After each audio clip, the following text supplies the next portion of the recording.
It's funny, I like don't know.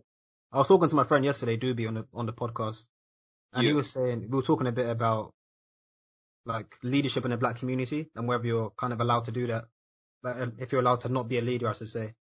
And obviously, he was ACS president in Bristol in my second year, Mm. and it's like I kind of touched on it with him as well, but it's like the image of of a black person is very singular. Like when you think of like an Mm. excellent black person, it's always like No, this you say leader, yeah? rapper, You say athlete. leader of black people. Who are you being a leader to? Do you get what I mean? Think about the people in our school. Think about the people that were always getting picked on, always in. If you ever went into our school and you ever went to a heads detention, any year group, it wasn't a coincidence that even though the minority of the year was black, the majority of the people in detention were black.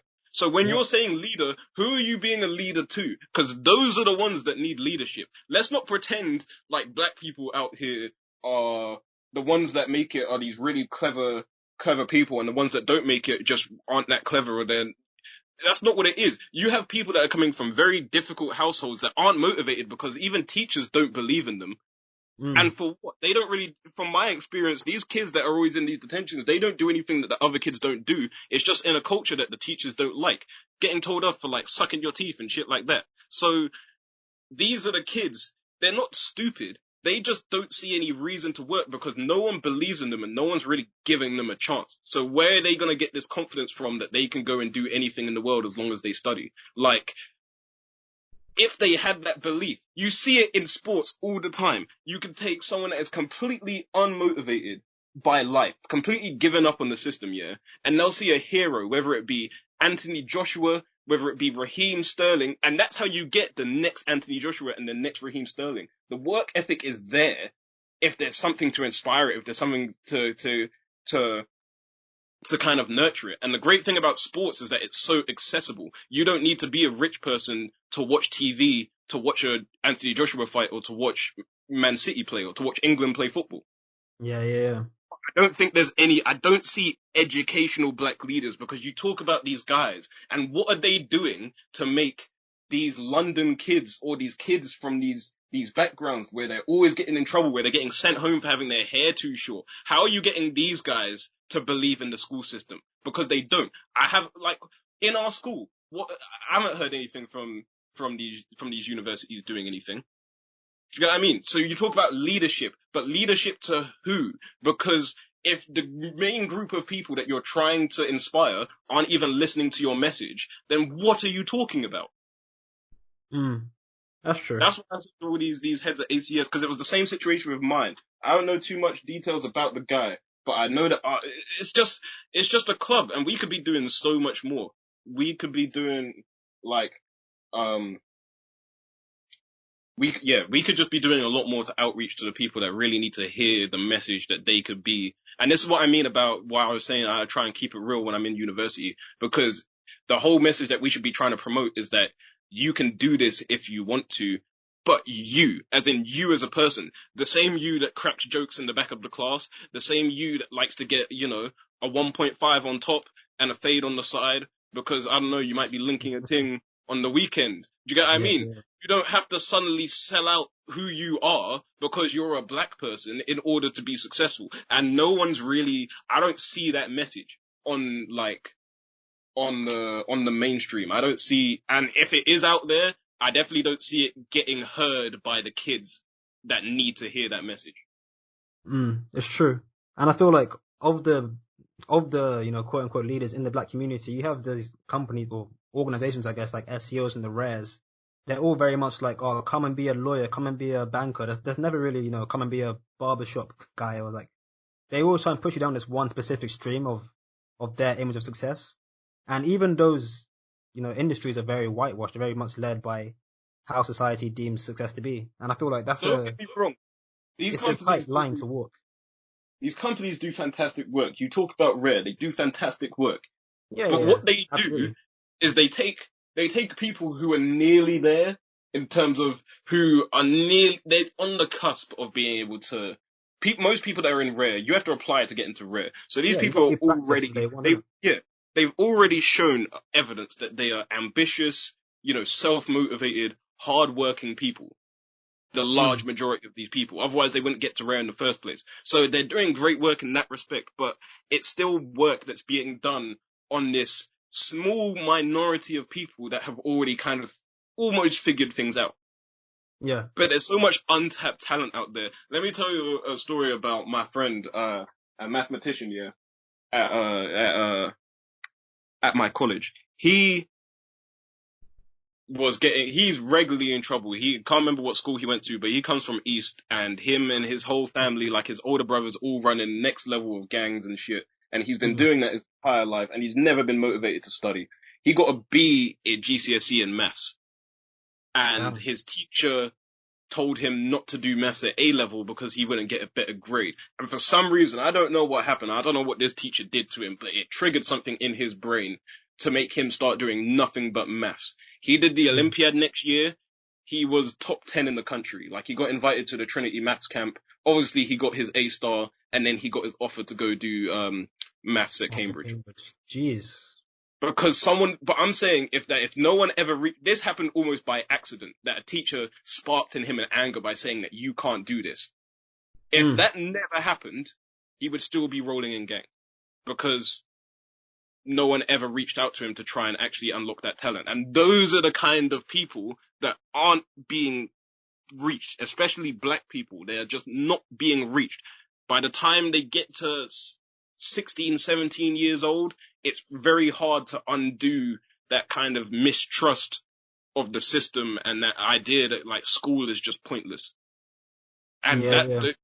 that those are the key kids that are getting missed out. So Rare and them lot are doing a lot of good work, but I don't see enough work from any kind of organization that's actually going into these schools at these young ages and really trying to inspire these kids that don't have anyone to back them. Like, they're not in a situation where anyone's giving them any confidence or any belief that they can do anything. So they're just kind of happily going under the bar, and they don't really understand the implications of what they're doing either. They're all like, fuck school, and like they're not really looking at the future. They don't see what they can do. You remember like St. Mark's? I Mm. remember talking to one of my old teachers about this. You're in a school that doesn't even have a patch of grass. It doesn't have a patch of grass on the whole school. We're True. surrounded by estates in our Mm. school. We don't really go on that many school trips. You're selling this life in terms of saying you can get A stars, you go to university. You're selling this lifestyle. We don't even know what it is. Like, it's not until we went to Singapore, that I really understood the benefit of having gone to such a good university so that you can actually get jobs and stuff like that. No one tells you that when you're young. I'm lucky, like, we're lucky that we were nerds.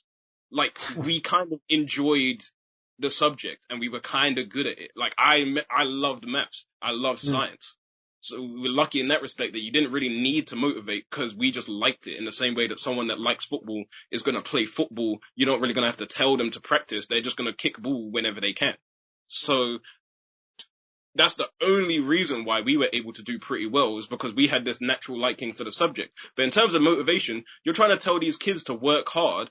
One end, you're giving them stick for having haircuts. They don't know, like, why should they listen? Why should they listen to teachers? Why should they listen to school? Why should they adhere to the rules? No one's telling them why. No one's telling them that it's for their benefit. So they don't really understand it until it's too late. Yeah, that's true as well. Because it's funny, like you see it a lot as well in life, but you're never really taught the why in general. It's always like, oh, get a job, but you don't really realize that, oh, you need money to buy things. I mean, some things come more intuitively, like, of course, money, but Mm, there's a real lack of, I want to say, teaching when it comes to the general understanding, especially from the older generation, because they kind of interpret, like, we as teens are, we're treated like teens, we're expected to act like adults, and they kind of mm, miss that whole, like, bridging the gap between being 14, 15, 16, and then eventually being an adult. And it's nuts. Like, even us, you were talking about how we enjoy maths. It's kind of peak for those kids who maybe enjoy media, for example. Like, there's just so much less they can do purely because they like different things, but that's not necessarily a way to determine how clever they are or how likely they are to be successful. mm. It's weird. It is weird. What you, what you need, what you need is not about liking the right things so that you could go on and make a lot of money. You'll be successful in whatever you It's the do as long as leadership. you have the right sort of attitude Mm. towards it.